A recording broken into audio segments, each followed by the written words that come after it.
Recovery is phenomenal. My life has changed astronomically, and I participate in a lot of different things, but I do like endurance sports, endurance running. I might have shirts on that show something about recovery. For a long time in my life, I had this negative momentum, and now I need to get up and I need to carry some positive momentum. What I do is I pray for others, I pray for myself. I'm not even in a religious way, just to make sure I get my mind off of bad things, fill myself with positive energy. When I get up every day, I'm so grateful that I made that decision. I see my kids' faces and they hug me and tell me they love me, and it's just a warm reminder that I wouldn't have any of that if I kept using. If I can do it, they can do it. I overcame a lot that some people don't get a chance to. I have many people that are not here today. And where I've come so far, I never want to turn back. So today, my life is pretty much the same every day. I wake up, make my bed, open my curtains, feed my fish and my cats, wake up my son, get him ready for school. That's pretty much my standard morning, and then I go to work.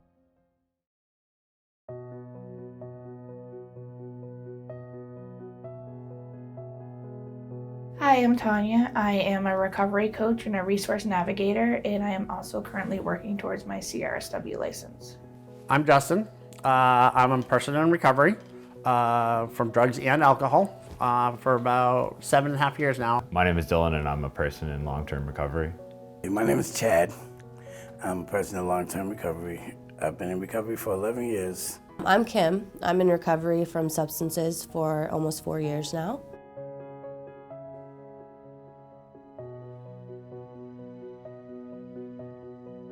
For me to understand when it came to an end and I needed to ask for help was when I didn't have a shut-off switch anymore.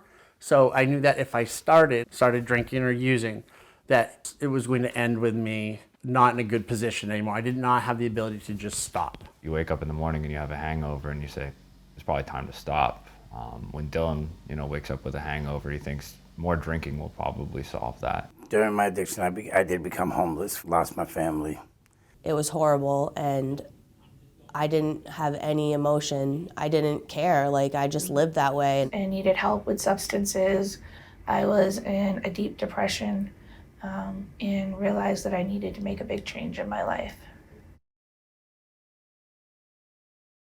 I've been part of different groups, whatever, and they'll be like, well, why did you get sober? Why did you get sober? So it was definitely a matter of what I wanted, choosing, not just to get better and get my kids back and get my life back, but really deciding to stop using because it was bad for me, just that simple. And I think that when I finally made that decision is when I really was able to get the help, because it was just about, it wasn't about getting my life back. It was just about that substances were bad for me, and if I continued to use, I was going to die. You need to come first.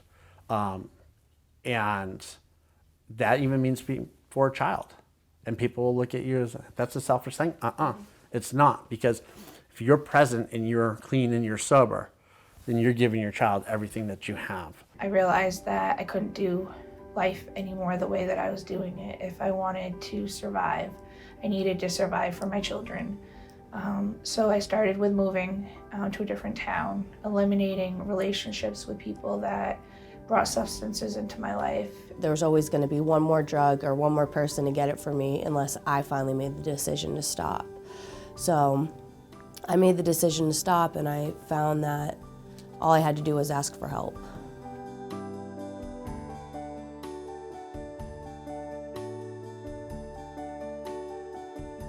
The process of recovery for me, and I believe this to be true for most addicts and alcoholics, is that you need to be removed from the drugs and the alcohol.